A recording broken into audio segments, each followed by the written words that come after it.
ഇന്നൊരു എടുത്തുചാട്ട കഥയാണ് കേട്ടോ.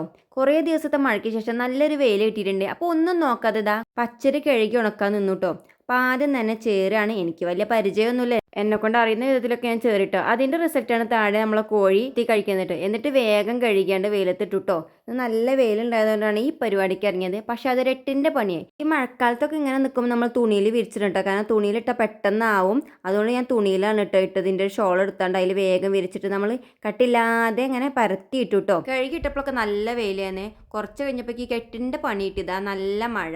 എന്താ ചെയ്യാന്ന് യാതൊരു പിടുത്തമല്ലേ. കുറച്ച് കഴിഞ്ഞപ്പോൾ നല്ല വെയിൽ വന്നു കേട്ടോ. ഡ്രസ്സൊക്കെ ആകെ നഞ്ഞെങ്കിൽ ഞാൻ അതിലൊന്നും തോറ്റെടുത്തില്ല. ഷീറ്റ് ഇട്ടാണ്ട് 2 ഷോള് വിരിച്ചാണ്ട് പിന്നെ അതിൽ ഞാൻ അങ്ങോട്ട് കട്ടില്ലാണ്ട് പരത്തിയിട്ടു കേട്ടോ. എന്തായാലും ഈ എടുത്തിട്ട് എന്നെ കഷ്ടപ്പെടുത്തിയില്ലേ. പിന്നെ അങ്ങോട്ട് നല്ല വെയിലായിരുന്നു കേട്ടോ. അങ്ങനെ ഞാൻ അരിയൊക്കെ കഴുകി ഏട്ടൻ്റെ അടുത്ത് കൊടുത്തു വിട്ടു കേട്ടോ. ഇനിയൊക്കെ ഏട്ടൻ്റെ കയ്യിലാണ്. അപ്പം അങ്ങനെ ദേവൂടിനും ഏട്ടനും കൂടി നമ്മൾ അരിയൊക്കെ പൊടിപ്പിച്ച് കൊണ്ടുവന്നിട്ടുണ്ട്. നമ്മൾ പൂക്കോട്ടുംപാടത്തുള്ള കടയിലാണ് കൊണ്ടുപോയത്.